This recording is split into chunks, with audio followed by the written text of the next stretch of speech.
എല്ലാവർക്കും നമസ്കാരം. Janata PSC coaching centre നെയ്യാറ്റിൻകരയുടെ ഓൺലൈൻ ക്ലാസ്സിലേക്ക് എല്ലാവർക്കും സ്വാഗതം. എൻ്റെ പേര് അഡ്വക്കേറ്റ് കെ ഷിജു ആണ്. അപ്പോൾ ഇന്ന് ഞാൻ എടുക്കാൻ പോകുന്ന ടോപ്പിക്ക് ഭരണഘടനയുമായി ബന്ധപ്പെട്ട ടോപ്പിക്കാണ്.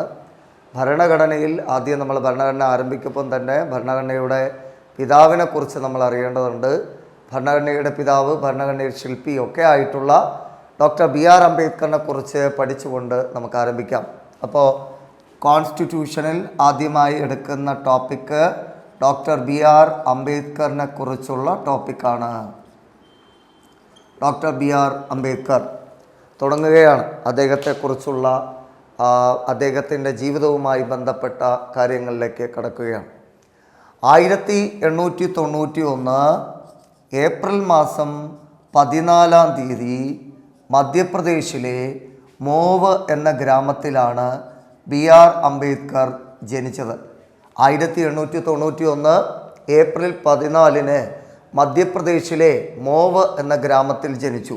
മറക്കണ്ട, 1891 1891 18 വയസ്സുള്ള ഒരു പെൺകുട്ടിയെ 91 വയസ്സായ ഒരു അപ്പൂപ്പൻ കല്യാണം കഴിച്ചപ്പോൾ ഏപ്രിൽ എന്ന 14 വയസ്സുള്ള ഒരു മകളുണ്ടായി എന്ന് വിചാരിക്കുക. അപ്പോൾ 1891 ഏപ്രിൽ മാസം 14-ാം തീയതി മധ്യപ്രദേശിലെ മോവ് എന്ന ഗ്രാമത്തിലാണ് BR അംബേദ്കർ ജനിച്ചത്. അപ്പോൾ ചോദിക്കാം, മോവ് എന്ന ഗ്രാമത്തിൽ ജനിച്ച ദേശീയ നേതാവിൻ്റെ പേരെന്ത് എന്ന് ചോദിക്കാം. മറക്കണ്ട, BR അംബേദ്കർ 1891 ഏപ്രിൽ 14-ന് മധ്യപ്രദേശിലെ മോവ് എന്ന ഗ്രാമത്തിലാണ് BR അംബേദ്കർ ജനിച്ചത്. 2017 മുതൽ ഇദ്ദേഹത്തിൻ്റെ ജന്മദിനമായ ഏപ്രിൽ 14 ദേശീയ ജലദിനമായി ആചരിക്കുന്നു. 2017 മുതൽ ഏപ്രിൽ 14 ദേശീയ ജലദിനമായി ആചരിക്കുന്നു. അപ്പം ചോദിക്കാം, ഏപ്രിൽ 14 ദേശീയ ജലദിനമായി ആചരിക്കുന്നു, ആരുടെ ജന്മദിനമാണ്? അല്ലെങ്കിൽ ചോദിക്കാം, ആരുടെ ജന്മദിനമാണ് ദേശീയ ജലദിനമായി ആചരിക്കുന്നത്? ഡോക്ടർ BR അംബേദ്കറിൻ്റെ ജന്മദിനം ദേശീയ ജലദിനമായി ആചരിക്കുന്നു. 2017 മുതലാണ് അത്തരത്തിൽ BR അംബേദ്കറിൻ്റെ ജന്മദിനം ദേശീയ ജലദിനമായി ആചരിച്ചു തുടങ്ങിയത്. അപ്പോൾ നമുക്കൊരു സംശയം വരും, അന്തർദേശീയ ജലദിനം എന്നാണ്. ദേശീയ ജലദിനം ഏപ്രിൽ 14-ആണ്. 2017 മുതലാണ് ഏപ്രിൽ 14 ദേശീയ ജലദിനമായി ആചരിച്ചു തുടങ്ങിയത്. അന്തർദേശീയ ജലദിനം എന്നാണ് മാർച്ച് 22. മാർച്ച് 22 അന്തർദേശീയ ജലദിനം. അന്തർദേശീയ ജലദിനം മാർച്ച് 22. അപ്പം അറിവിലേക്കായി അന്ന് പറയട്ടെ, മാർച്ച് 22 എന്നുള്ളത് നമ്മൾ പഠിച്ചു വെച്ചിട്ടുണ്ടാവുമല്ലോ. മാർച്ച് 21, 22, 23, 24 ഈ തീയതികളുടെ പ്രത്യേകതകൾ നിങ്ങൾ മിക്കപ്പോഴും പല സാഹചര്യത്തിലും കേട്ടിട്ടുണ്ടാവും. ഏതാണ്? മാർച്ച് 21 വനദിനം, മാർച്ച് 22 ജലദിനം, മാർച്ച് 23 കാലാവസ്ഥാ ദിനം, മാർച്ച് 24 ക്ഷയരോഗ നിവാരണ ദിനം. ക്ഷയരോഗ നിവാരണ ദിനം ഇത് അന്തർദേശീയ ദിനങ്ങളാണ്. മാർച്ച് 21, മാർച്ച് 22, മാർച്ച് 23, മാർച്ച് 24 തുടങ്ങിയ 4 ദിവസങ്ങൾ 4 അന്തർദേശീയ ദിനങ്ങളാണ്. മാർച്ച് 21 അന്താരാഷ്ട്ര വനദിനം, മാർച്ച് 22 അന്താരാഷ്ട്ര ജലദിനം, മാർച്ച് 23 അന്താരാഷ്ട്ര കാലാവസ്ഥാ ദിനം, മാർച്ച് 24 അന്താരാഷ്ട്ര ക്ഷയരോഗ നിവാരണ ദിനം. നമ്മൾ പറയുമ്പോൾ ചില ആളുകൾ ഇങ്ങനെ പഠിച്ചു വെക്കാറുണ്ട്, വനജയുടെ കാലിൽ ക്ഷയം, വനജയുടെ കാലിൽ ക്ഷയം, വനജല കാലക്ഷയം എന്നൊക്കെ പഠിച്ചു വെക്കാറുണ്ട്. വന ജല കാലക്ഷയം അല്ലെങ്കിൽ വനജയുടെ കാലിൽ ക്ഷയം. മാർച്ച് 21 വനദിനം, മാർച്ച് 22 ജലദിനം, മാർച്ച് 23 കാലാവസ്ഥാ ദിനം, മാർച്ച് 24 ക്ഷയരോഗ നിവാരണ ദിനം. അപ്പോൾ അന്താരാഷ്ട്ര ജലദിനം മാർച്ച് 22 ദേശീയ ജലദിനം ഏപ്രിൽ 14 ഏപ്രിൽ 14 ദേശീയ ജലദിനമായി ആചരിച്ചു തുടങ്ങിയത് 2017 മുതലാണ്. അപ്പോൾ ആ കാര്യമാണ് നമ്മളിവിടെ പറഞ്ഞത്. ഇനി അംബേദ്കറിനെ കുറിച്ച് പറയാനുള്ള കാര്യങ്ങൾ അദ്ദേഹത്തിൻ്റെ പേരുമായി ബന്ധപ്പെട്ട കാര്യങ്ങളാണ്. ഇദ്ദേഹത്തിൻ്റെ ബാല്യകാലത്ത് BR അംബേദ്കർ അറിയപ്പെട്ടിരുന്ന പേര് ഭീം റാവു അംബ വഡേക്കർ എന്നാണ്.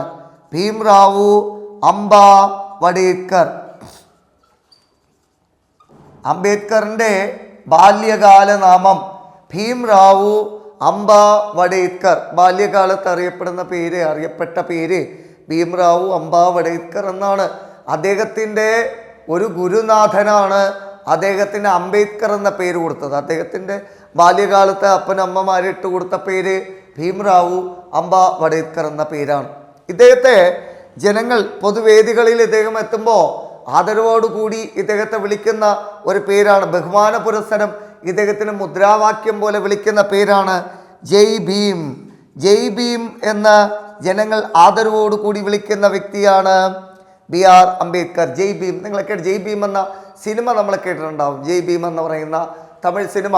ആ ജയ് ഭീം എന്ന് പറയുന്ന സിനിമയിൽ ഏറ്റവും ഒടുവിലായി ഇന്ത്യൻ ഭരണഘടനയെയാണ് കാണിക്കുന്നത്. അപ്പോൾ ആ ജയ് ഭീം എന്ന് പറയുന്ന പേര് തന്നെ BR അംബേദ്കറുമായി ബന്ധപ്പെട്ട പേരാണ്. ജയ് ഭീം എന്ന് പറയുമ്പോൾ ഹെയിൽ ഭീം, ഭീം വാൾഗ എന്നാണ് ആ വാക്കിൻ്റെ അർത്ഥം. ഭീം എന്നത് നമ്മുടെ BR അംബേദ്കറിനെ സൂചിപ്പിക്കുന്ന വാക്കാണ്. അപ്പോൾ ഹെയിൽ ഭീം, ജയ് ഭീം എന്ന ജനങ്ങൾ ആദരവോട് കൂടി വിളിച്ചത് BR അംബേദ്കറിനെയാണ്. ഇനി മറ്റൊന്ന് ബാബാ സാഹിബ്. ബാബാ സാഹിബ് എന്ന് ജനങ്ങൾ ആദരവോട് കൂടി വിളിച്ച വ്യക്തിയാണ് BR അംബേദ്കർ. ഇപ്പം ജനങ്ങൾ ആദരവോട് കൂടി വിളിച്ച മറ്റൊരു പേരാണ് ബാബാ സാഹിബ്. ആദരണീയനായ പിതാവ് എന്നാണ് ഈ വാക്കിൻ്റെ അർത്ഥം. അങ്ങനെ ബാബാ സാഹിബ് എന്ന് ജനങ്ങൾ ആദരവോട് കൂടി വിളിച്ചത് BR അംബേദ്കറിനെയാണ്. അപ്പം ഞാൻ ഈ പറഞ്ഞ കാര്യങ്ങൾ ഒരു വട്ടം കൂടി പറയട്ടെ. 1891 ഏപ്രിൽ 14 മധ്യപ്രദേശിലെ മോവ് എന്ന ഗ്രാമത്തിലാണ് BR അംബേദ്കർ ജനിച്ചത്. 2017 മുതൽ അദ്ദേഹത്തിൻ്റെ ജന്മദിനമായ ഏപ്രിൽ 14 ദേശീയ ജലദിനമായി ആചരിക്കുന്നു. അപ്പോൾ നമുക്കുണ്ടാവുന്ന സംശയമാണ് അന്തർദേശീയ ജലദിനം എന്താണ്. അപ്പോൾ അന്തർദേശീയ ദിനങ്ങൾ 4 പറയുന്നു.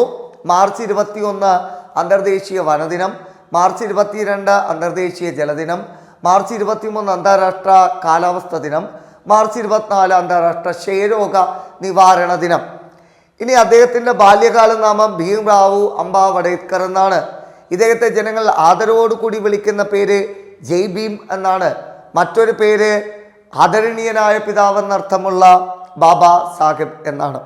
തുടർന്ന് പറയട്ടെ, ഇദ്ദേഹത്തിന് മറ്റ് ചില പേരുകൾ കൂടിയുണ്ട്. ഏറ്റവും കൂടുതലായി നമുക്കറിയാവുന്ന അംബേദ്കറെ കുറിച്ചുള്ള പേരാണ് ഇന്ത്യൻ ഭരണഘടനയുടെ പിതാവ് എന്ന പേര്. BR അംബേദ്കർ അറിയപ്പെടുന്ന പേരാണ് ഇന്ത്യൻ ഭരണഘടനയുടെ പിതാവ്. അപ്പം ഇന്ത്യൻ ഭരണഘടനയുടെ പിതാവ് എന്ന് അദ്ദേഹം അറിയപ്പെടുന്നു. ഇന്ത്യൻ ഭരണഘടനയുടെ ശില്പി എന്നറിയപ്പെടുന്നു. അപ്പം ഭരണഘടനയുടെ പിതാവ് BR അംബേദ്കർ, ഭരണഘടനയുടെ ശില്പി BR അംബേദ്കർ. ഇന്ത്യയിലെ ആദ്യത്തെ നിയമമന്ത്രി, സ്വതന്ത്ര ഇന്ത്യയിലെ ആദ്യത്തെ ലോ മിനിസ്റ്റർ BR അംബേദ്കർ. ഇന്ത്യയിലെ ആദ്യത്തെ നിയമമന്ത്രിയാണ് BR അംബേദ്കർ. ഒരു തെരഞ്ഞെടുപ്പിൽ മത്സരിച്ച് ഇന്ത്യയിലെ ജനങ്ങൾക്ക് വേണ്ടി പോരാട്ടം നടത്തി, പിന്നോക്ക ജാതിക്കാരന് വേണ്ടി അദ്ദേഹം ഏറ്റവും നല്ല പോരാട്ടമൊക്കെ നടത്തി തെരഞ്ഞെടുപ്പിൽ മത്സരിക്കാൻ വേണ്ടി പോയപ്പോൾ അദ്ദേഹം പരാജയപ്പെടുകയാണ് ഉണ്ടായത്. ആ പരാജയപ്പെട്ട മനുഷ്യൻ രാജ്യസഭയിൽ പ്രതിനിധിയായി എത്തപ്പെടുകയും അങ്ങനെ ഇന്ത്യയുടെ ആദ്യത്തെ നിയമമന്ത്രിയായി മാറുകയും ചെയ്യുന്നു. അങ്ങനെ ഇന്ത്യയിലെ ആദ്യത്തെ ലോ മിനിസ്റ്റർ ആരെന്ന് ചോദിച്ചാൽ അത് BR അംബേദ്കർ ആണ്. അപ്പോൾ എന്താ പേര്? ഇന്ത്യൻ ഭരണഘടനയുടെ പിതാവ്, ഇന്ത്യൻ ഭരണഘടനയുടെ ശില്പി, ഇന്ത്യയിലെ ആദ്യത്തെ നിയമമന്ത്രി. അടുത്ത പേര് ആധുനിക ബുദ്ധൻ. ആധുനിക ബുദ്ധൻ, ആധുനിക ബുദ്ധൻ എന്നറിയപ്പെടുന്നു. അഭിനവ ബുദ്ധൻ എന്ന് വിളിക്കപ്പെടുന്നു. അഭിനവ ബുദ്ധൻ, ആധുനിക ബുദ്ധൻ, അഭിനവ ബുദ്ധൻ എന്നൊക്കെ വിളിക്കപ്പെടുന്നു. എന്താ കാര്യം? ജീവിതത്തിൽ മരണപ്പെടുന്നതിന് തൊട്ടു മുമ്പ് 1986 ഏതാണ്ട് 5 ലക്ഷത്തോളം അനുയായികളെ കൂട്ടിച്ചേർത്തുകൊണ്ട് ബുദ്ധമതത്തിലേക്ക് അവരെ പരിവർത്തനം ചെയ്യുകയും ബുദ്ധമതം സ്വീകരിക്കുകയും ജീവിതകാലത്തിൻ്റെ ഒടുവിൽ ബുദ്ധനെപ്പോലെ ജീവിക്കുകയും ബുദ്ധൻ്റെ ഗ്രന്ഥങ്ങൾ രചിക്കുകയും ഒക്കെ ചെയ്തതിലൂടെ അദ്ദേഹം ആധുനിക കാലത്തെ ബുദ്ധൻ എന്നറിയപ്പെടുന്നു. അഭിനവ ബുദ്ധൻ എന്ന് വിളിക്കപ്പെടുന്നു. ആധുനിക ബുദ്ധൻ, അഭിനവ ബുദ്ധൻ എന്നൊക്കെ അറിയപ്പെടുന്നത് BR അംബേദ്കർ ആണ്. മറ്റൊരു പേര് ആധുനിക മനു എന്നറിയപ്പെടുന്നു. ആധുനിക മനു, ആധുനിക കാലത്തെ മനു എന്ന് ഇദ്ദേഹത്തെ വിളിക്കുന്നു. അപ്പോൾ അറിയണം ആരാണ് മനു? ഇന്ത്യയിലെ ആദ്യത്തെ നിയമദാതാവാണ് മനു. ഇന്ത്യയിൽ ആദ്യമായി നിയമം ഉണ്ടാക്കിയ വ്യക്തിയാണ് മനു. മനു ഉണ്ടാക്കിയ നിയമസംഹിതയുടെ പേരാണ് മനുസ്മൃതി. അങ്ങനെ ഇന്ത്യയിൽ ആദ്യത്തെ നിയമദാതാവ് മനുസ്മൃതി ഉണ്ടാക്കിയ മനു ആണെങ്കിൽ, ഇന്ത്യയിലെ ഇന്ന് നമുക്ക് വേണ്ടി ഒരു ആധുനിക കാലഘട്ടത്തിൽ ഒരു നിയമം ഉണ്ടാക്കിയത് BR അംബേദ്കർ ആണ്. ആ നിയമത്തിൻ്റെ പേരാണ് ഇന്ത്യൻ ഭരണഘടന. അതുകൊണ്ട് BR അംബേദ്കറിനെ നമ്മൾ വിളിക്കുന്നു ആധുനിക മനു എന്ന് നമ്മൾ അദ്ദേഹത്തെ വിളിക്കുന്നു. അപ്പം ഈ പേരുകളെല്ലാം BR അംബേദ്കറിൻ്റെ പേരുകളാണ്. എന്തൊക്കെ പേരുകളാണ്? ഇന്ത്യൻ ഭരണഘടനയുടെ പിതാവ്, ഇന്ത്യൻ ഭരണഘടനയുടെ ശില്പി, ഇന്ത്യയിലെ ആദ്യത്തെ നിയമമന്ത്രി, ആധുനിക ബുദ്ധൻ, അഭിനവ ബുദ്ധൻ, ആധുനിക മനു എന്നിങ്ങനെ അറിയപ്പെടുന്നു. അപ്പോൾ പറഞ്ഞ കാര്യങ്ങൾ ഒന്ന് ഓർത്തു നോക്കൂ. 1891 ഏപ്രിൽ മാസം 14 മധ്യപ്രദേശിലെ മോവ് എന്ന ഗ്രാമത്തിൽ BR അംബേദ്കർ ജനിച്ചു. 2017 മുതൽ BR അംബേദ്കറിൻ്റെ ജന്മദിനം ഏപ്രിൽ 14 ദേശീയ ജലദിനമായി ആചരിക്കുന്നു.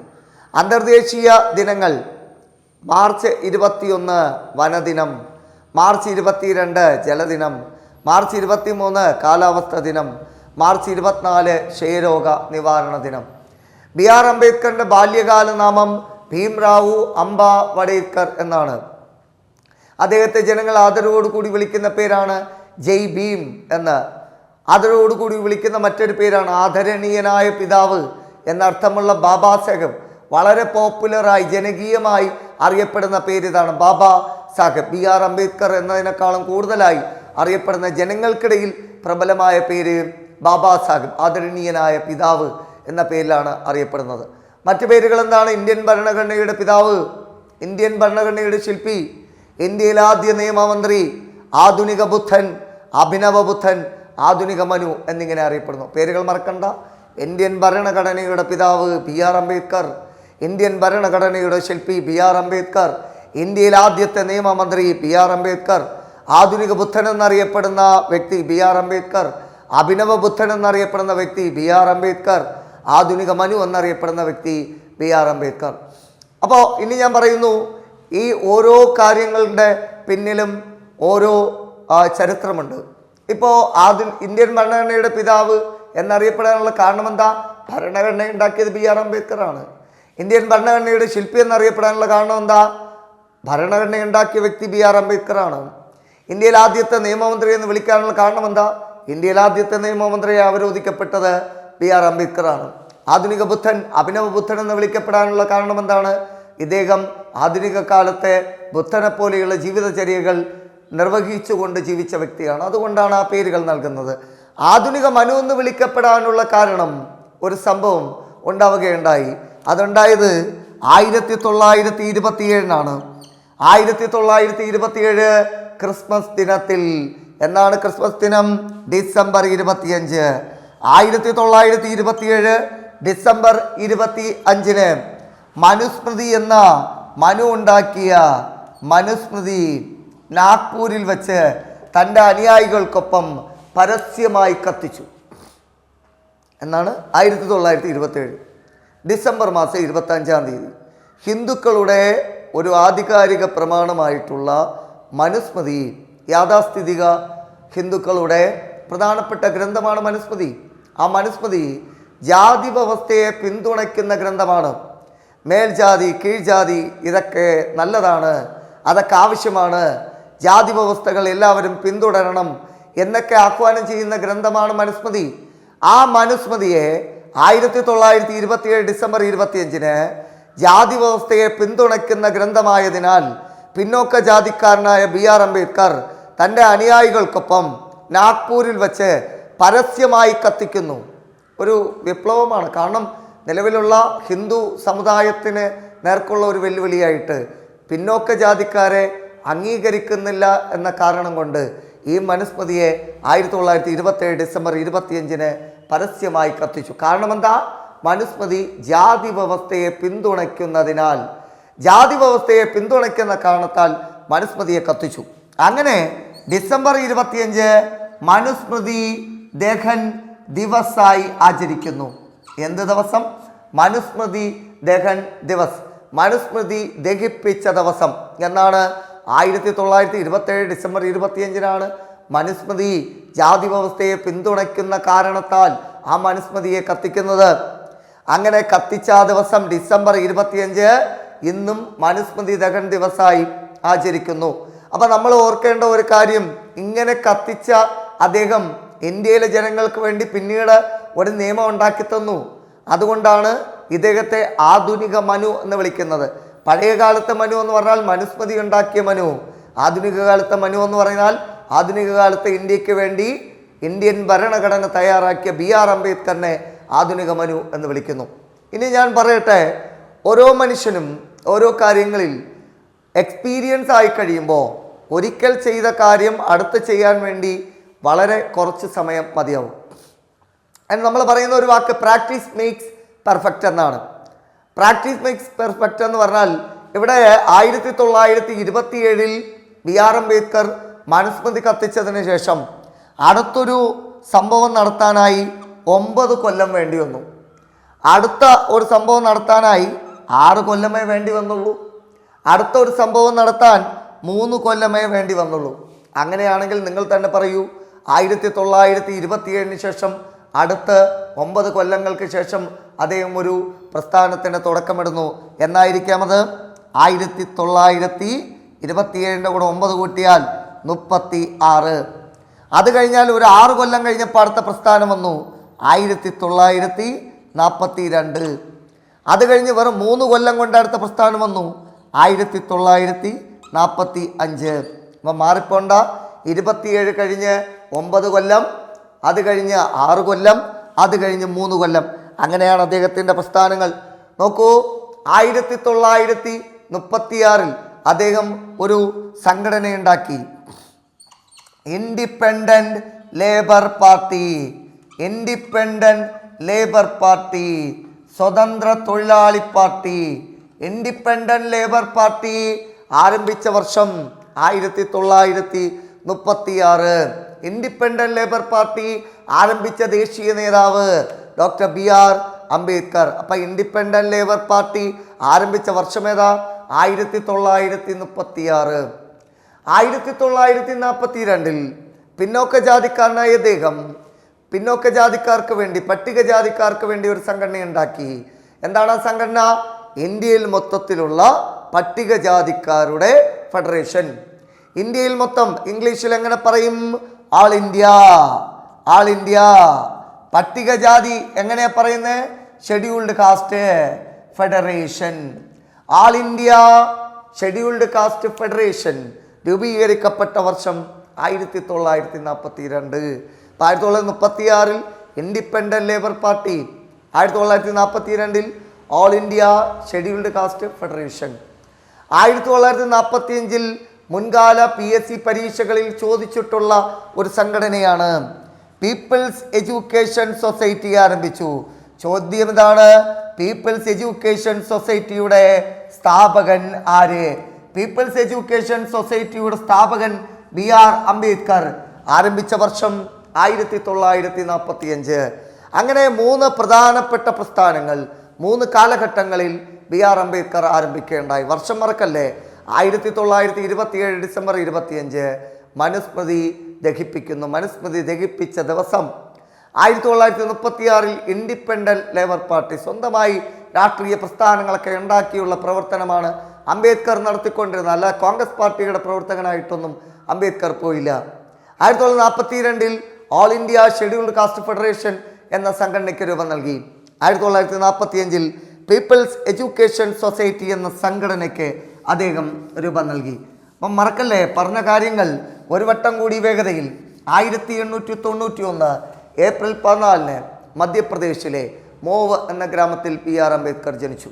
2017 മുതൽ ഏപ്രിൽ 14 ദേശീയ ജലദിനമായി ആചരിക്കുന്നു. അന്തർദേശീയ ദിനങ്ങൾ മാർച്ച് 21 വനദിനം, മാർച്ച് 22 ജലദിനം, മാർച്ച് 23 കാലാവസ്ഥാ ദിനം, മാർച്ച് 24 ക്ഷയരോഗ നിവാരണ ദിനം. അംബേദ്കറിൻ്റെ ബാല്യകാല നാമം ഭീംറാവു അംബ വഡേക്കർ. ഇദ്ദേഹത്തെ ജനങ്ങൾ ആദരവോടുകൂടി വിളിച്ച പേര് ജയ് ഭീം എന്നാണ്. മറ്റൊരു പേര് ബഹുമാനീയനായ പിതാവ് എന്നർത്ഥമുള്ള ബാബാ സാഹിബ് എന്നും ജനങ്ങൾ ഇദ്ദേഹത്തെ ആദരവോടുകൂടി വിളിച്ചിട്ടുണ്ട്.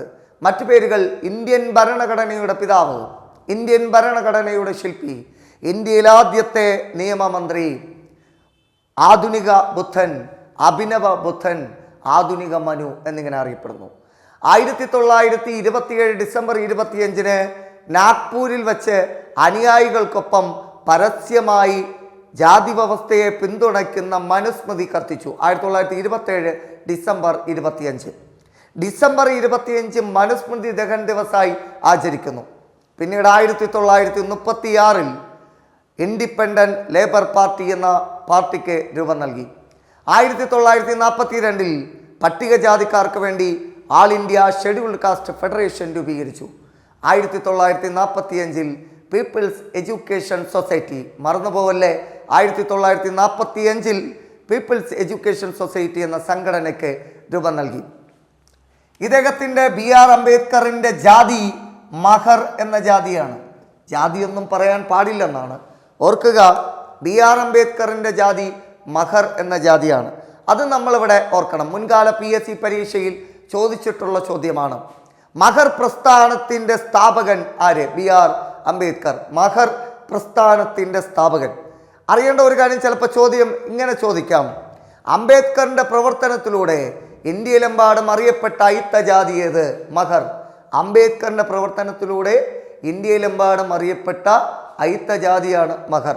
അങ്ങനെ മഹർ പ്രസ്ഥാനത്തിൻ്റെ സ്ഥാപകനാണ് BR അംബേദ്കർ. മറ്റൊരു സംഘടന അദ്ദേഹം ആരംഭിച്ചു, ബഹിഷ്കൃത ഹിതകാരിണി സഭ. ബഹിഷ്കൃത ഹിതകാരിണി സഭ. ബഹിഷ്കൃത ഹിതകാരിണി സഭയുടെ സ്ഥാപകൻ BR അംബേദ്കർ. ബഹിഷ്കൃത ഹിതകാരിണി സഭ. ബഹിഷ്കൃത ഹിതകാരിണി സഭ, മറന്നുപോകല്ലേ, ബഹിഷ്കൃത ഹിതകാരിണി സഭ. ഹിതകാരിണി സഭ നിങ്ങൾ കേട്ടിട്ടുണ്ടോ? ഹിതകാരിണി സഭ 10ാം ക്ലാസ്സിലെ പാഠപുസ്തകത്തിൽ പഠിക്കാനുണ്ട്. ഹിതകാരിണി സഭ വീരേശലിംഗം ആരംഭിച്ചതാണ് ഹിതകാരിണി സഭ. ഇതല്ല, ബഹിഷ്കൃത ഹിതകാരിണി സഭ. ബഹിഷ്കൃത ഹിതകാരിണി സഭ ആരംഭിച്ചത് BR അംബേദ്കർ. മഹർ പ്രസ്ഥാനത്തിൻ്റെ സ്ഥാപകൻ BR അംബേദ്കർ. BR അംബേദ്കർ ആരംഭിച്ച 2 പ്രധാനപ്പെട്ട പ്രസിദ്ധീകരണങ്ങളാണ് മൂകനായക്, ബഹിഷ്കൃത ഭാരത്. മൂകനായക്, ബഹിഷ്കൃത ഭാരത്. മൂകനായക്, ബഹിഷ്കൃത ഭാരത്.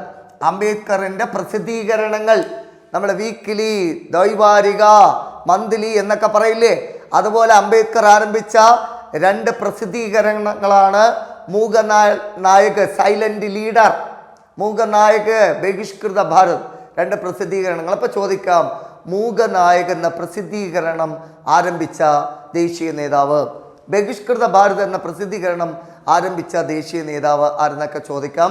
മറക്കണ്ട, മഹർ പ്രസ്ഥാനത്തിൻ്റെ സ്ഥാപകൻ, ബഹിഷ്കൃത ഹിതകാരിണി സഭയുടെ സ്ഥാപകൻ, മൂകനായക് എന്ന പ്രസിദ്ധീകരണം ആരംഭിച്ച വ്യക്തി, ബഹിഷ്കൃത ഭാരത് എന്ന പ്രസിദ്ധീകരണം ആരംഭിച്ച വ്യക്തി. തുടരട്ടെ. ഇന്ത്യയിലെ ആദ്യത്തെ നിയമമന്ത്രിയായിരുന്നു BR അംബേദ്കർ. ഇന്ത്യയിലെ ആദ്യത്തെ നിയമമന്ത്രിയായിരുന്ന BR അംബേദ്കർ 1981 കാലയളവിൽ ഒരു നിയമം കൊണ്ടുവരാൻ വേണ്ടി ഒരു ശ്രമം നടത്തി, ഒരു ബില്ല് കൊണ്ടുവന്നു. ആ ബില്ലിൻ്റെ പേരാണ് Hindu code bill. Hindu code bill കൊണ്ടുവന്നു 1951. ആ ഹിന്ദു കോഡ് ബില്ല് കൊണ്ടുവന്നപ്പോൾ ആ ബില്ല് പരാജയപ്പെട്ടു. ആ ബില്ല് പരാജയപ്പെട്ടപ്പോൾ BR അംബേദ്കർ ആ മന്ത്രിസഭയിൽ നിന്ന് രാജിവെച്ചു. കാര്യം മനസ്സിലാക്കുക, ഒരു ബില്ല് ഒരു മന്ത്രിസഭയിൽ ഒരു മന്ത്രി അവതരിപ്പിക്കുന്നു. ആ മന്ത്രി അവതരിപ്പിച്ച ബില്ല് പരാജയപ്പെടുകയാണെങ്കിൽ ഓർക്കേണ്ട കാര്യം, ആ മന്ത്രിസഭയ്ക്ക് കൂട്ടുത്തരവാദിത്തമില്ല, ആ മന്ത്രിസഭയ്ക്ക് വിശ്വാസമില്ല എന്നാണ് അതിൻ്റെ അർത്ഥം. ഇപ്പോൾ സ്ത്രീകൾക്ക് വേണ്ടിയിട്ട് ഒരു ബില്ല് വന്നല്ലോ, വനിതാ ബില്ല് വന്നല്ലോ. ഈ വനിതാ ബില്ല് പരാജയപ്പെടുന്ന സാഹചര്യം ഉണ്ടായാൽ അത് ആ മന്ത്രിസഭയുടെ തന്നെ പതനത്തിന് കാരണമായി തീരും. കാരണം ഒരു മന്ത്രി അവതരിപ്പിക്കുന്ന ബില്ല് പരാജയപ്പെടാനുള്ള സാധ്യത കുറവാണ്. മന്ത്രി അവതരിപ്പിക്കുന്ന ബില്ല് ഗവൺമെൻറ് ബില്ലാണ്. ഗവൺമെൻറ് ബില്ല് പരാജയപ്പെടാനുള്ള സാധ്യത കുറവ്. ഇവിടെ ഓർക്കേണ്ട കാര്യം, BR Ambedkar Hindu code bill എന്ന് പറയുന്ന ഒരു ബില്ല് കൊണ്ടുവരുന്നു. എല്ലാ ഹിന്ദുക്കളെയും, ഹിന്ദു കമ്മ്യൂണിറ്റിയിലെ എല്ലാ സമുദായത്തിൽപ്പെട്ട ആളുകളെയും ഒന്നായി കാണാൻ വേണ്ടിയിട്ടുള്ള, അവരുടെ എല്ലാത്തരം നിയമങ്ങളും ക്രോഡീകരിക്കാൻ വേണ്ടിയിട്ടുള്ള ഒരു നിയമം ഹിന്ദു കോഡ് ബില്ല് കൊണ്ടുവന്നു. അതിനെ ആ മന്ത്രിസഭയിലുള്ള ആളുകൾ തന്നെ പരാജയപ്പെടുത്തി കൈക്കൊടുത്തു. അങ്ങനെ ഹിന്ദു കോഡ് ബിൽ പരാജയപ്പെടുത്തിപ്പെട്ടതിനെ തുടർന്ന് നെഹ്റു മന്ത്രിസഭയിൽ നിന്ന് BR അംബേദ്കർ രാജിവെച്ചു. നമ്മുടെ ചോദ്യം ഏതാണ്? ഹിന്ദു കോഡ് ബിൽ പരാജയപ്പെട്ടതിനെ തുടർന്ന് നെഹ്റു മന്ത്രിസഭയിൽ നിന്ന് രാജിവെച്ച മന്ത്രി BR Ambedkar. Hindu code bill പരാജയപ്പെട്ടതിനെ തുടർന്ന് നെഹ്റു മന്ത്രിസഭയിൽ നിന്ന് BR അംബേദ്കർ രാജിവെക്കുകയുണ്ടായി. ഇനി പറയേണ്ട കാര്യം, പണ്ട് ഇന്ത്യയിൽ ഭരണം നടത്തിക്കൊണ്ടിരുന്ന വൈസ്രോയി, ആ വൈസ്രോയിയുടെ എക്സിക്യൂട്ടീവ് കൗൺസിലിൽ വൈസ്രോയ്ക്ക് ഒരു എക്സിക്യൂട്ടീവ് കൗൺസിൽ ഉണ്ടായിരുന്നു. ആ എക്സിക്യൂട്ടീവ് കൗൺസിലിൽ ലേബർ മെമ്പർ സ്ഥാനം വഹിച്ച ഒരേ ഒരു ഇന്ത്യക്കാരനാണ് BR Ambedkar. Labour member, labour minister, തൊഴിൽ വകുപ്പ് മന്ത്രി. അപ്പോൾ വൈസ്രോയിയുടെ എക്സിക്യൂട്ടീവ് കൗൺസിലിൽ ലേബർ മെമ്പർ സ്ഥാനം വഹിച്ച ഭാരതീയൻ BR അംബേദ്കർ. മറക്കണ്ട, വൈസ്രോയിയുടെ ഭരണകാലത്ത് ഒരു ഇന്ത്യക്കാരനെ പിടിച്ച് ആ സ്ഥാനത്തിരുത്തിയിട്ടുണ്ടെങ്കിൽ ഇദ്ദേഹം എത്രമാത്രം മഹാനായ വ്യക്തിയാണെന്ന് ആലോചിച്ചാൽ മതിയാവും. അപ്പം നമ്മൾ ഇന്നത്തെ കാലഘട്ടത്തിൽ നമ്മൾ നോക്കുമ്പോൾ ഇന്ന് നമ്മൾ ഓരോരുത്തരെയും എന്തിൻ്റെ പേരിലാണ് വിലയിരുത്തുന്നത്, എന്തിൻ്റെ പേരിലാണ് കൂടെ കൂട്ടുന്നത്? മിക്കവാറും ഇന്നത്തെ ഈ കാലഘട്ടത്തിൽ പോലും ജാതിയുടെയും മതത്തിൻ്റെയും പേരിൽ കൂട്ടം കൂടുന്ന ആളുകൾ ഇന്നത്തെ കാലഘട്ടത്തിലുമുണ്ട്. BR അംബേദ്കറിൻ്റെ കാലഘട്ടത്തിൽ ഇന്ത്യ രാജ്യത്ത് ജാതി വ്യവസ്ഥ അങ്ങേയറ്റം ഏറ്റവും മോശമായ ഒരു ഘട്ടത്തിൽ നിൽക്കുന്ന കാലഘട്ടം. ആ കാലഘട്ടത്തിലാണ് BR അംബേദ്കറിനെ വൈസ്രോയിയുടെ എക്സിക്യൂട്ടീവ് കൗൺസിലിൽ ലേബർ മെമ്പറായി നിയമിക്കുന്നത്. എന്താണ് കാരണം? ഇന്ത്യക്കാരനോട് അയിത്തമുള്ളൂ. നമ്മളെ പരസ്പരം ജാതിയുടെയും മതത്തിൻ്റെയും പേരിൽ തിരിച്ചറിയാൻ നമ്മളെ അങ്ങനെ തിരിച്ചറിയാൻ കഴിയൂ. ഒരു വിദേശി ഇന്ത്യ രാജ്യത്ത് വരുമ്പോൾ ഒരിക്കലും നമ്മുടെ ജാതി നോക്കിയിട്ടല്ല നമ്മളെ വിലയിരുത്തുന്നത്. ഒരു പക്ഷേ മേൽജാതിയിൽപ്പെട്ട നമ്മുടെ ഈ പ്രദേശങ്ങൾ, നിങ്ങളുടെ നാട്ടിലെ ഏതെങ്കിലും പ്രദേശത്തിലുള്ള ഒരാളിൽ കാണാത്ത മഹത്വം വിദേശത്ത് നിന്ന് വരുന്ന ഒരു വനിത കോവളം ബീച്ചിൽ കടല വിറ്റുകൊണ്ട് തിരിയുന്ന ഒരു യുവാവിൽ കാണുന്നുണ്ടെങ്കിൽ ജാതിയുടെയോ മതത്തിൻ്റെയോ പേരിലല്ല ഇന്ത്യ രാജ്യത്തെ അല്ലെങ്കിൽ ഏതെങ്കിലും ഒരു പ്രദേശത്തെ ആളുകളുടെ വ്യക്തിത്വത്തെ വിദേശ രാജ്യങ്ങളിൽ നിന്ന് വരുന്ന ആളുകൾ വിലയിരുത്തുന്നത് അവരുടെ വ്യക്തിത്വം, അവരിൽ ഉള്ള ക്വാളിറ്റിയുടെ അടിസ്ഥാനത്തിലാണ് ഓരോ ആളുകളെയും വിലയിരുത്തുന്നത് എന്നുള്ളത് ഇവിടെ ഒരു പാഠമാണ്. അപ്പം ഇന്ത്യയിലുള്ള ആളുകൾക്ക് അംബേദ്കർ അയിത്ത ജാതിക്കാരനാണ്, പിന്നോക്ക ജാതിക്കാരനാണ്, ഒഴിവാക്കപ്പെടേണ്ടവരാണ്. പക്ഷേ ബ്രിട്ടീഷുകാർക്ക് ഇദ്ദേഹം മഹാനായ വ്യക്തിയാണ്, ആദരിക്കപ്പെടേണ്ട വ്യക്തിയാണ്. പിന്നോക്ക ജാതിക്കാരെ എത്രത്തോളമാണോ അംബേദ്കറിനെ ആദരിക്കുന്നത്, അതേ അളവിൽ ബ്രിട്ടീഷുകാരും അംബേദ്കറിനെ ആദരിച്ചിരുന്നു എന്ന കാര്യം നമ്മൾ ഓർക്കേണ്ടതായിട്ടുണ്ട്. അപ്പോൾ വൈസ്രോയിയുടെ എക്സിക്യൂട്ടീവ് കൗൺസിലിൽ ലേബർ മെമ്പർ സ്ഥാനം വഹിച്ച വ്യക്തിയാണ് BR അംബേദ്കർ.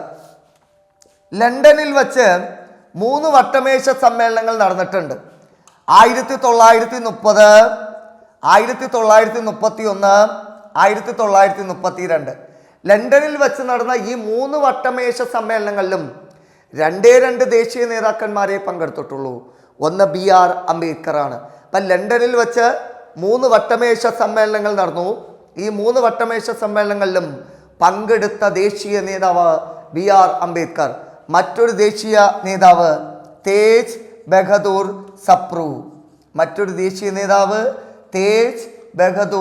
സപ്രു. അപ്പം ലണ്ടനിൽ വെച്ച് നടന്ന 3 വട്ടമേശ സമ്മേളനങ്ങളിലും പങ്കെടുത്ത ദേശീയ നേതാവ് ആര്? ചുവടെ തന്നിട്ടുള്ളതിൽ ലണ്ടനിൽ വെച്ച് നടന്ന 3 വട്ടമേശ സമ്മേളനങ്ങളിൽ പങ്കെടുത്ത ദേശീയ നേതാവ് ആര്? ഒന്ന് BR അംബേദ്കർ, മറ്റൊരു വ്യക്തി തേജ് ബഹദൂർ സപ്രു ആണ്. 3 വർഷങ്ങൾ മറക്കണ്ട. 1930, 1931, 1932. എന്തുകൊണ്ടാണ് BR അംബേദ്കറും തേജ് ബഹദൂർ സപ്രുവിനെയും പോലെയുള്ള ആളുകൾ 3 വട്ടമേശ സമ്മേളനങ്ങളിലും പങ്കെടുക്കാനുള്ള കാരണം? അവർ കോൺഗ്രസ്സുകാരായിരുന്നില്ല. അപ്പോൾ ലണ്ടനിൽ വെച്ച് നടന്ന 3 വട്ടമേശ സമ്മേളനങ്ങളിലും BR അംബേദ്കറും തേജ് ബഹദൂർ സപ്രുവും പങ്കെടുക്കാനുള്ള കാരണം ഇവർ രണ്ടുപേരും പിന്നോക്ക ജാതിക്കാരുടെ പ്രതിനിധികളായിട്ടാണ് ഈ വട്ടമേശ സമ്മേളനങ്ങളിൽ പങ്കെടുക്കാൻ വേണ്ടി പോകുന്നത്. കോൺഗ്രസിൻ്റെ പ്രതിനിധികൾ ആയിരുന്നില്ല. കോൺഗ്രസ്സുകാരെ വട്ടമേശ സമ്മേളനങ്ങൾ ബഹിഷ്കരിക്കുമ്പോഴും ഇവർ പങ്കെടുത്തു. കാരണം ഇവർ പിന്നോക്ക ജാതിക്കാരുടെ പ്രതിനിധിയായിട്ടാണ് ഈ സമ്മേളനങ്ങളിൽ പങ്കെടുക്കുന്നത്. ഇവർ ബ്രിട്ടീഷുകാരോട് അവരോട് സൗഹൃദം ഉണ്ടായിരുന്ന വ്യക്തികൾ ഒക്കെ ആയിരുന്നു. അതുകൊണ്ടാണ് ഇവർ 3ലും പങ്കെടുത്തത്. ഈ 3 വർഷങ്ങൾ ഓർത്ത് വെക്കുക. 3 വർഷങ്ങൾക്കുള്ള പ്രത്യേകത നമ്മൾ ഉഗുനി എന്ന് ഓർത്ത് വെക്കണം. ഉഗുനി 30, 31, 32 ഉഗുനി എന്ന് ഓർത്ത് വെക്കണം. 30-ൽ നടന്ന ഒരു സംഭവമാണ് ഉപ്പ് സത്യാഗ്രഹം. 1930 നടന്ന സംഭവമാണ് ഉപ്പ് സത്യാഗ്രഹം.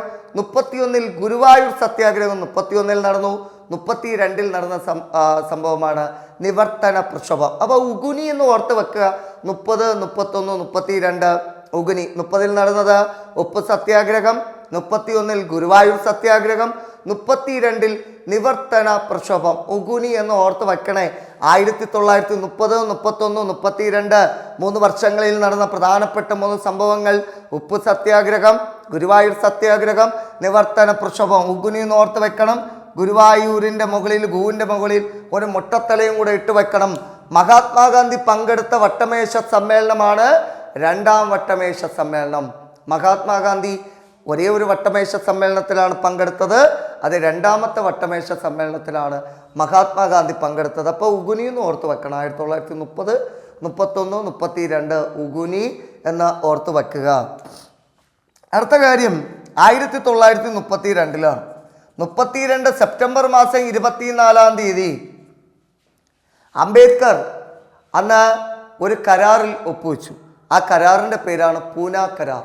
പൂനാ കരാർ ഒപ്പുവെച്ചത് മദൻ മോഹൻ മാളവ്യയുമായി ബന്ധപ്പെട്ടാണ്. മദൻ മോഹൻ മാളവ്യയുമായി 1932 സെപ്റ്റംബർ 24 അദ്ദേഹം പൂനാ കരാറിൽ ഒപ്പുവെച്ചു. എന്താണ് ഈ പൂനാ കരാറിൻ്റെ സാഹചര്യം? പൂനാ പാക്റ്റിൻ്റെ സാഹചര്യം ഇതാണ്. ഈ BR അംബേദ്കറിന് ബ്രിട്ടീഷുകാർക്കിടയിൽ നല്ല സ്വാധീനമുണ്ടായിരുന്നു. അങ്ങനെ ബ്രിട്ടീഷുകാരോടുള്ള ഈ സ്വാധീനത്തെ പ്രയോജനപ്പെടുത്തിക്കൊണ്ട് പിന്നോക്ക ജാതിക്കാർക്ക് വേണ്ടി ഇന്ത്യയിൽ സംവരണ മണ്ഡലങ്ങൾ കിട്ടാൻ വേണ്ടിയിട്ടുള്ള ഒരു നിയമം അദ്ദേഹം ബ്രിട്ടീഷുകാരെ കൊണ്ട് പാസ്സാക്കി എടുപ്പിച്ചു. അപ്പോൾ ഇന്ത്യയിൽ പിന്നോക്ക ജാതിക്കാർക്ക് സംവരണ മണ്ഡലങ്ങൾ ബ്രിട്ടീഷുകാർ അനുവദിച്ചു. അതിനുവേണ്ടി ഇടപെട്ടതാരാ? പിന്നോക്ക ജാതിക്കാരനായ BR അംബേദ്കർ. അങ്ങനെ പിന്നോക്ക ജാതിക്കാർക്ക് സംവരണ മണ്ഡലങ്ങൾ അനുവദിച്ചപ്പോൾ മഹാത്മാഗാന്ധി പറഞ്ഞു, അതൊരിക്കലും നടപ്പില്ല. പിന്നോക്ക ജാതിക്കാർക്ക് സംവരണ മണ്ഡലങ്ങൾ നൽകുന്ന നടപടി പിൻവലിക്കണമെന്ന് ബ്രിട്ടീഷുകാരോട് ആവശ്യപ്പെട്ടു. ബ്രിട്ടീഷുകാർ ഈ നിലപാടിൽ മാറ്റം വരുത്താൻ തയ്യാറായില്ല. അങ്ങനെ ഇരിക്കെ മഹാത്മാഗാന്ധി നിരാഹാരം ആരംഭിച്ചു. അപ്പം മഹാത്മാഗാന്ധിയുടെ നിലപാട് എന്താണ്? പിന്നോക്ക ജാതിക്കാർക്ക് സംവരണ മണ്ഡലങ്ങൾ അനുവദിക്കുന്നതിലൂടെ പിന്നോക്ക ജാതിക്കാരെ എല്ലാ കാലവും പിന്നോക്ക ജാതിക്കാരായി തുടരുക തന്നെ ചെയ്യും. അവരെയും മുന്നോക്ക ജാതിക്കാർക്കൊപ്പം പരിഗണിക്കണം. ഒരേ രീതിയിൽ, അവരെ തുല്യമായ രീതിയിൽ പരിഗണിച്ച് വേണം മുന്നോട്ട് പോകാൻ എന്ന നിലപാടാണ് മഹാത്മാഗാന്ധി സ്വീകരിച്ചത്. പക്ഷെ അംബേദ്കറിൻ്റെ നിലപാട് എന്താണ്? പിന്നോക്ക ജാതിക്കാരുടെ പിന്നോക്കാവസ്ഥ മാറണമെങ്കിൽ അവർക്ക് സംവരണം, പ്രത്യേക പരിഗണന നൽകണം എന്നതാണ് അംബേദ്കറിൻ്റെ നിലപാട്. അപ്പോൾ ആ നിലപാടിനെ എതിർത്തുകൊണ്ട് നമ്മുടെ മഹാത്മാഗാന്ധി ഈ നിയമം, പിന്നോക്ക ജാതിക്കാർക്ക് സംവരണം നൽകാൻ വേണ്ടി കൊണ്ടുവന്ന ഈ നിയമം പിൻവലിക്കാനായി ഏർവാഡ ജയിലിൽ മഹാത്മാഗാന്ധി നിരാഹാരം ആരംഭിച്ചു. നിരാഹാരം ആരംഭിക്കുമ്പോൾ കോൺഗ്രസിൻ്റെ നേതാക്കന്മാർ, പ്രധാനപ്പെട്ട ആളുകളൊക്കെ ഈ അംബേദ്കർ ഉൾപ്പെടെയുള്ള ആളുകളെയൊക്കെ കണ്ട് സംസാരിച്ചു. അവസാനം അംബേദ്കറിനോട് ഇവർ പറഞ്ഞു, ഈ മനുഷ്യൻ മരണപ്പെട്ടാൽ ആ മരണത്തിൻ്റെ ഉത്തരവാദി നിങ്ങളായിരിക്കും എന്ന് അംബേദ്കറിനോട് പറയുകയും അങ്ങനെ ഈ നിയമം പിൻവലിച്ചുകൊണ്ട് മഹാത്മാഗാന്ധിയുടെ ജീവൻ രക്ഷിക്കാനായി അംബേദ്കർ ഉണ്ടാക്കിയ കരാറാണ് പൂനാ കരാർ എന്ന് പറയുന്നത്. ഈ പൂനാ കരാറിൽ ഒപ്പുവെച്ചത്, അതായത് ബ്രിട്ടീഷുകാർ നൽകിയ, പിന്നോക്ക ജാതിക്കാർക്ക് നൽകിയ ഈ നിയമം പിൻവലിക്കാൻ വേണ്ടിയിട്ട് മഹാത്മാഗാന്ധിയുടെ നിരാഹാരം അവസാനിപ്പിക്കാനായി ഈ പൂനാ കരാറിൽ മറുഭാഗത്ത് മഹാത്മാഗാന്ധിക്ക് വേണ്ടി മുന്നോക്ക ജാതിക്കാരുടെ പ്രതിനിധിയായി ഒപ്പുവെച്ച വ്യക്തിയാണ് മദൻ മോഹൻ മാളവ്യ. ഇപ്പോഴത്തെ പിന്നോക്ക ജാതിക്കാരുടെ പ്രതിനിധിയായി BR അംബേദ്കറും ഒപ്പുവെച്ചു. അതാണ് 1932 പൂനാ കരാർ. 32 സെപ്റ്റംബർ 24 പൂനാ കരാറിൽ ഒപ്പുവെച്ചു. ആരുമായി? മദൻ മോഹൻ മാളവ്യയുമായി. ഇപ്പം ഇത്രയും കാര്യങ്ങളൊന്ന് നന്നായിട്ട് മനസ്സിലാക്കി വെക്കുക. ഒരു വട്ടം കൂടി ഈ പറഞ്ഞ കാര്യം പറയട്ടെ. മഹർ പ്രസ്ഥാനത്തിൻ്റെ സ്ഥാപകൻ BR അംബേദ്കർ, ബഹിഷ്കൃത ഹിതകാരിണി സഭയുടെ സ്ഥാപകൻ BR അംബേദ്കർ, മൂകനായക് എന്ന പ്രസിദ്ധീകരണം ആരംഭിച്ചത് BR അംബേദ്കർ, ബഹിഷ്കൃത ഹിതകാരിണി, ബഹിഷ്കൃത ഭാരത് എന്ന പ്രസിദ്ധീകരണം ആരംഭിച്ചത് BR Ambedkar. Hindu code bill പരാജയപ്പെട്ടതിനെ തുടർന്ന് നെഹ്റു മന്ത്രിസഭയിൽ നിന്ന് രാജിവെച്ച നിയമമന്ത്രി BR അംബേദ്കർ. വൈസ്രോയിയുടെ എക്സിക്യൂട്ടീവ് കൗൺസിലിൽ ലേബർ മെമ്പറായ, തൊഴിൽ വകുപ്പ് മന്ത്രിയായ ഇന്ത്യക്കാരൻ BR അംബേദ്കർ. ലണ്ടനിൽ വെച്ച് നടന്ന 3 വട്ടമേശ സമ്മേളനങ്ങളിലും പങ്കെടുത്ത ദേശീയ നേതാവ് BR അംബേദ്കർ.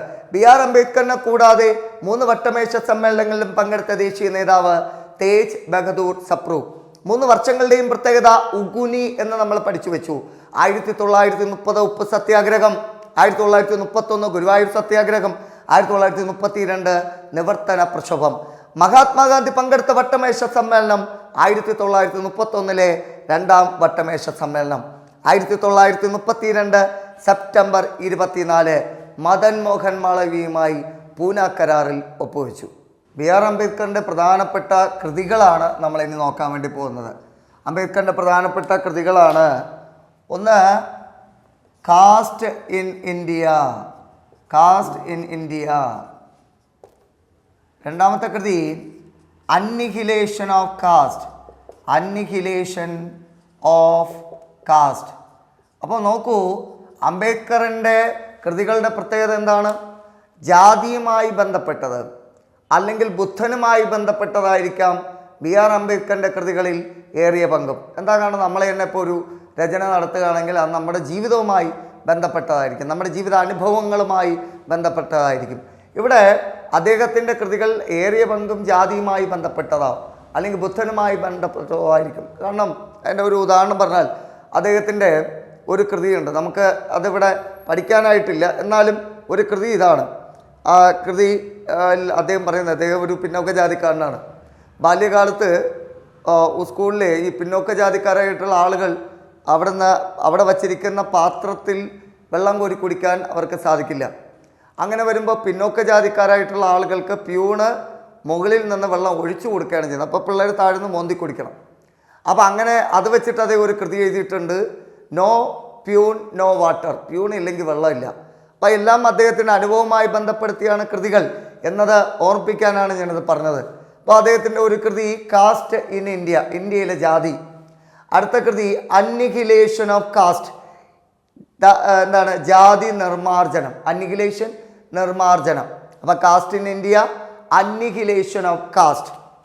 അടുത്തത് ദ അൺടച്ചബിൾസ്, ദ അൺടച്ചബിൾസ്, ഐത്തക്കാർ, ദ അൺടച്ചബിൾസ്, തൊട്ടുകൂടാത്തവർ. അപ്പോൾ ഏതൊക്കെ കൃതികൾ? Caste in India, annihilation of caste, the untouchables. അടുത്തൊരു കൃതിയാണ് ബുദ്ധ ആൻഡ് ഹിസ് ധമ്മ, ബുദ്ധനും ബുദ്ധൻ്റെ ധർമ്മവും, Buddha and his Dhamma, Buddha and his Dhamma. അടുത്ത കൃതിയാണ് Buddha or Karl Marx, Buddha or Karl Marx, ബുദ്ധനോ കാൾ മാർക്സോ, ബുദ്ധ ഓർ കാൾ മാർക്സ്. അടുത്ത കൃതിയുടെ പേരാണ് who were Shudras, who were Shudras, ശൂദ്രന്മാർ ആരായിരുന്നു, ഹൂ വെയർ ശൂദ്രാസ്. അപ്പോൾ ഏതൊക്കെയാ? Caste in India, annihilation of caste, the untouchables, Buddha and his Dhamma, Buddha or Karl Marx, who were Shudras. ഒന്നുകൂടെ, caste in India, annihilation of caste, the untouchables, Buddha and his Dhamma, Buddha or Karl Marx, who were Shudras. ഒരു കൃതിയും കൂടെ ഉണ്ട്, Pakistan or partition of India, Pakistan or partition of India, Pakistan അഥവാ Indian വിഭജനം, partition of India, Pakistan or partition of India. ഇതൊക്കെയാണ് അംബേദ്കറിൻ്റെ കൃതികൾ.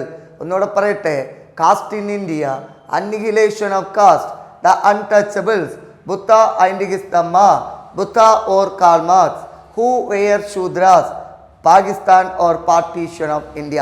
ഇതാണ് BR അംബേദ്കറിൻ്റെ കൃതികൾ. BR അംബേദ്കറിൻ്റെ ആത്മകഥയുടെ പേര് ആത്മകഥ.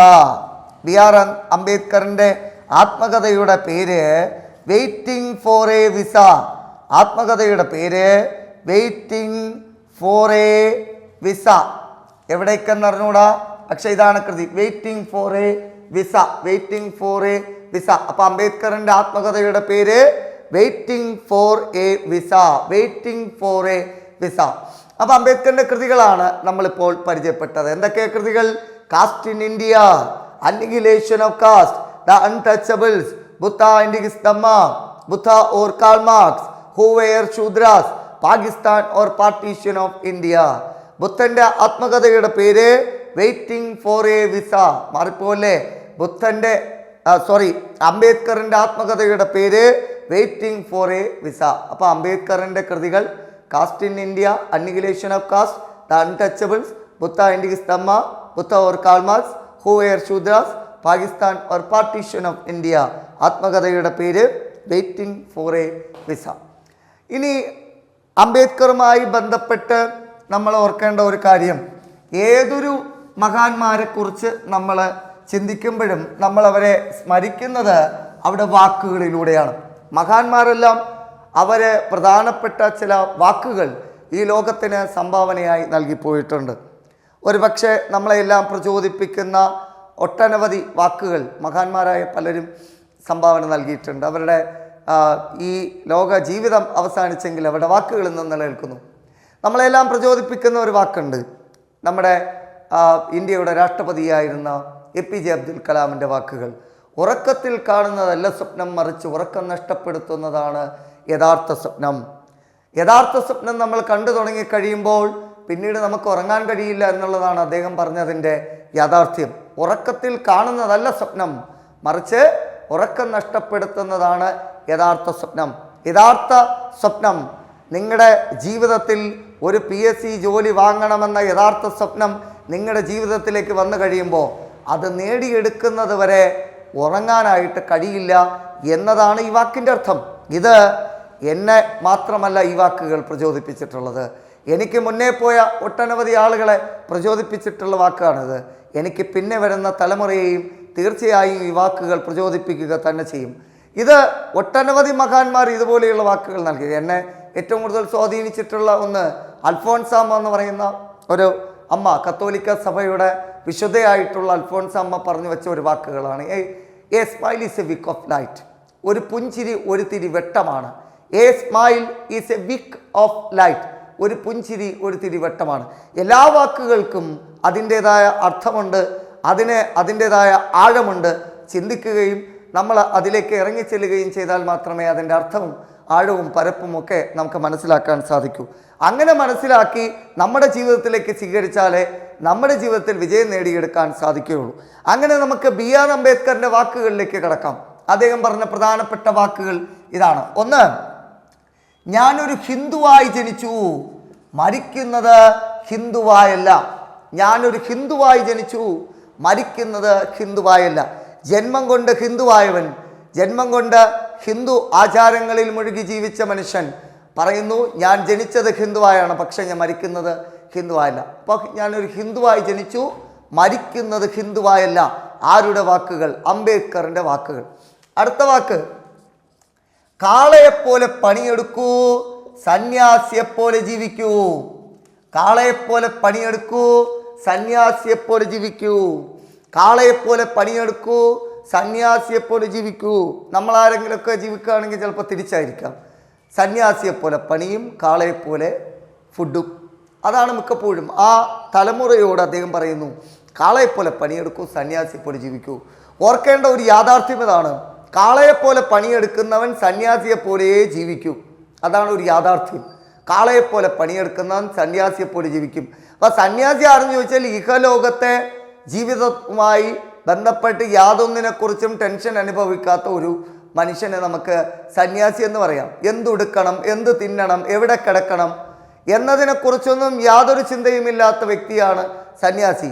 അപ്പോൾ ഈ ലോകത്തുള്ള യാതൊന്നിനെക്കുറിച്ചും ചിന്തിക്കാത്തവൻ, അങ്ങനെ ഒരു മനുഷ്യൻ സ്വന്തം ശരീരത്തെക്കുറിച്ചോ സ്വന്തം ജീവിതത്തെക്കുറിച്ചോ യാതൊന്നും ചിന്തിക്കാതെ ഈ പറയുന്ന അർത്ഥത്തിൽ കാളയെപ്പോലെ പണിയെടുത്ത് സന്യാസിയെപ്പോലെ ജീവിക്കുന്ന ഒരേ ഒരു മനുഷ്യനെ മിക്കവാറും ആളുകൾ കണ്ടിട്ടുണ്ടാവും. അത് നമ്മുടെ വീട്ടിലുണ്ടാവും. അദ്ദേഹത്തിൻ്റെ പേരാണ് അച്ഛൻ, പപ്പ, പിതാവ് എന്നൊക്കെ നമുക്ക് പറയാം. കാളയെപ്പോലെ പണിയെടുക്കുകയും സന്യാസിയെപ്പോലെ ജീവിക്കുകയും ചെയ്യുന്ന മനുഷ്യനാണ്. കാളയെപ്പോലെ പണിയെടുത്തിട്ട് ഇന്ന് വരെ ഒരു തുണി സ്വന്തമായി വാങ്ങി എടുത്തിട്ടുണ്ടാവില്ല. ഇന്ന് വരെ ഇഷ്ടപ്പെട്ട ആഹാരം വെളിയിൽ ചെന്ന് വാരിക്കോരി മക്കൾ കഴിക്കുന്ന പോലെ വലിയ വലിയ ഇറച്ചി കഷ്ണങ്ങൾ വച്ചൊന്നും വെളിയിൽ ചെന്ന് കഴിച്ചിട്ടുണ്ടാവില്ല. കാരണം കാളയെപ്പോലെ പണിയെടുക്കുന്ന മനുഷ്യൻ സന്യാസിയെപ്പോലെ ജീവിക്കുമെന്നതിൻ്റെ യാഥാർത്ഥ്യമാണ്. പക്ഷെ ഒട്ടുമിക്ക ആളുകളും ഈ കാളയെപ്പോലെ പണിയെടുക്കുന്ന മനുഷ്യൻ്റെ പൈസ കൊണ്ടുപോയി വില കൂടിയ തുണികളും വില കൂടിയ ആഹാരമൊക്കെ കഴിക്കുന്നത് ഒരു യാഥാർത്ഥ്യമാണ്. അത് എത്ര രൂപ ചെലവാക്കി വേണമെങ്കിലും ചെയ്യും. അതിൻ്റെ കാരണം ഇതാണ്, കാളയെപ്പോലെ പണിയെടുക്കുന്നില്ല എന്നുള്ളത് തന്നെയാണ്. അപ്പം അംബേദ്കർ പറഞ്ഞ കാര്യം ഇതാണ്, കാളയെപ്പോലെ പണിയെടുക്കൂ, സന്യാസിയെപ്പോലെ ജീവിക്കൂ. അടുത്ത കമന്റ്, ഇന്നലെ വരെ ഇന്ത്യയുടെ കുറ്റങ്ങൾക്കും കുറവുകൾക്കും നമുക്ക് പഴി പറയാൻ ബ്രിട്ടീഷുകാരുണ്ടായിരുന്നു. ഇന്നു മുതൽ ഇന്ത്യയുടെ കുറ്റങ്ങൾക്കും കുറവുകൾക്കും നാം നമ്മെ തന്നെയാണ് പഴി പറയേണ്ടത്. ഇന്നലെ വരെ ഇന്ത്യയുടെ കുറ്റങ്ങൾക്കും കുറവുകൾക്കും നമുക്ക് പഴി പറയാൻ ബ്രിട്ടീഷുകാരുണ്ടായിരുന്നു. ഇന്നു മുതൽ നമ്മുടെ കുറ്റങ്ങൾക്കും കുറവുകൾക്കും നാം നമ്മെ തന്നെയാണ് പഴി പറയേണ്ടത്. എങ്ങനെയാ? ഇന്നലെ വരെ പെട്രോളിൻ്റെ വില കൂടിയാൽ, ഇന്നലെ വരെ രാഷ്ട്രീയ കൊലപാതകങ്ങളുണ്ടായാൽ, ഇന്നലെ വരെ വിലക്കയറ്റമുണ്ടായാൽ, ഇന്നലെ വരെ ജീവിതം ദുസ്സഹമായാൽ എല്ലാം നമുക്ക് കുറ്റം പറയാൻ, പഴി പറയാൻ ബ്രിട്ടീഷുകാരുണ്ട്. ഇന്ന് നമ്മുടെ ജീവിതത്തിൽ എന്തൊക്കെ കോട്ടങ്ങളുണ്ടായാലും അതിനെ കുറ്റം പറയേണ്ടത് നമ്മളെ തന്നെയാണ്. കാരണം നമ്മൾ തിരഞ്ഞെടുത്ത വ്യക്തികളാണ് ഇന്ന് ഇന്ത്യ രാജ്യം ഭരിക്കുന്നത്, അല്ലാതെ ബ്രിട്ടീഷുകാരല്ല.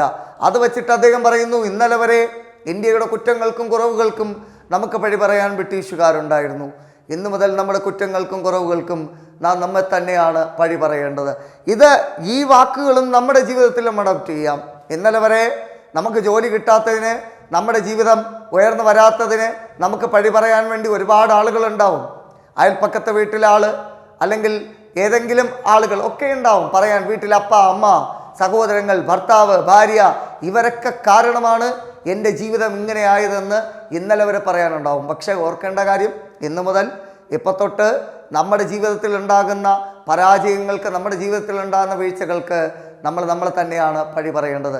കാരണം തിരിച്ചറിവ് എന്ന് പറയുന്നത് ഒരു വലിയ അനുഭവമാണ്. വലിയൊരു നമ്മുടെ ജീവിതത്തിൽ നമ്മളെ ഗൈഡ് ചെയ്യുന്ന ഒരു അധ്യാപകനാണ് തിരിച്ചറിവ് എന്ന് പറയുന്നത്. ആ തിരിച്ചറിവ് ഉണ്ടായി കഴിയുമ്പോൾ ജീവിതത്തിൽ ഒരിക്കലും പിന്നോക്കം പോകാൻ പാടില്ല എന്നുള്ളതാണ്. അപ്പം നമ്മൾ തോറ്റുപോയാൽ അതിൻ്റെ ഉത്തരവാദിത്വം നമ്മൾ മാത്രമാണ്. നമ്മൾ ജയിച്ചാൽ അതിൻ്റെ ക്രെഡിറ്റ് നമുക്ക് മാത്രമാണ്, വേറെ ഒരാൾക്കും വീതിച്ചു കൊടുക്കേണ്ട കാര്യമില്ല.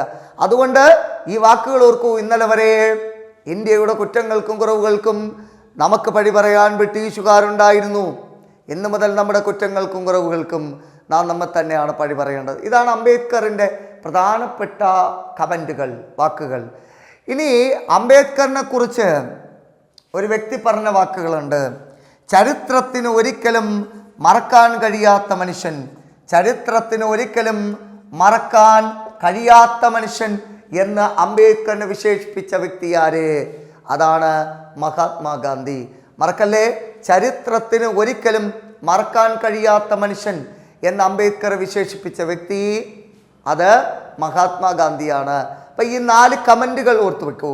അംബേദ്കറിൻ്റെ കമൻറ്റ്, ഞാനൊരു ഹിന്ദുവായി ജനിച്ചു, മരിക്കുന്നത് ഹിന്ദുവായല്ല. മറ്റൊരു കമൻറ്റ്, കാളയെപ്പോലെ പണിയെടുക്കൂ, സന്യാസിയെപ്പോലെ ജീവിക്കൂ. അടുത്ത കമൻറ്റ്, ഇന്നലെ വരെ ഇന്ത്യയുടെ കുറ്റങ്ങൾക്കും കുറവുകൾക്കും നമുക്ക് പഴി പറയാൻ ബ്രിട്ടീഷുകാരുണ്ടായിരുന്നു. ഇന്നു മുതൽ നമ്മുടെ കുറ്റങ്ങൾക്കും കുറവുകൾക്കും നാം നമ്മെ തന്നെയാണ് പഴി പറയേണ്ടത്. ഇനി ഇദ്ദേഹത്തെക്കുറിച്ച്, അംബേദ്കറെക്കുറിച്ച് മഹാത്മാഗാന്ധി പറഞ്ഞ കമൻ്റാണ്, ചരിത്രത്തിന് ഒരിക്കലും മറക്കാൻ കഴിയാത്ത മനുഷ്യൻ എന്ന് മഹാത്മാഗാന്ധി വിശേഷിപ്പിച്ച വ്യക്തി BR അംബേദ്കർ. മറക്കല്ലേ, ചരിത്രത്തിന് ഒരിക്കലും മറക്കാൻ കഴിയാത്ത മനുഷ്യൻ എന്ന് മഹാത്മാഗാന്ധി വിശേഷിപ്പിച്ച വ്യക്തി BR അംബേദ്കർ. ഒന്നുകൂടെ, ചരിത്രത്തിന് ഒരിക്കലും മറക്കാൻ കഴിയാത്ത മനുഷ്യൻ എന്ന് BR അംബേദ്കർ വിശേഷിപ്പിച്ച വ്യക്തി BR അംബേദ്കറിനെ വിശേഷിപ്പിച്ച വ്യക്തി മഹാത്മാഗാന്ധിയാണ്. അപ്പോൾ കമൻറ്റുകൾ ഒന്നുകൂടെ, ഞാനൊരു ഹിന്ദുവായി ജനിച്ചു, മരിക്കുന്നത് ഹിന്ദുവായല്ല. കാളയെപ്പോലെ പണിയെടുക്കൂ, സന്യാസിയെപ്പോലെ ജീവിക്കൂ. ഇന്നലെ വരെ ഇന്ത്യയുടെ കുറ്റങ്ങൾക്കും കുറവുകൾക്കും നമുക്ക് പഴി പറയാൻ ബ്രിട്ടീഷുകാരുണ്ടായിരുന്നു. ഇന്നു മുതൽ നമ്മുടെ കുറ്റങ്ങൾക്കും കുറവുകൾക്കും നാം നമ്മെ തന്നെയാണ് പഴി പറയേണ്ടത്. മഹാത്മാഗാന്ധി അംബേദ്കറെ വിശേഷിപ്പിച്ചത് ചരിത്രത്തിന് ഒരിക്കലും മറക്കാൻ കഴിയാത്ത മനുഷ്യൻ എന്നാണ്. കൂടുതലായിട്ടുള്ള കാര്യങ്ങൾ വരും ക്ലാസ്സുകളിൽ ഭരണഘടനയുമായി ബന്ധപ്പെട്ട് നമുക്ക് ചർച്ച ചെയ്യാം. ഇന്നത്തെ ക്ലാസ്സിൽ നിന്ന് വിട പറയുന്നു. എല്ലാവർക്കും ശുഭദിനം നേരുന്നു. നന്ദി, നമസ്കാരം.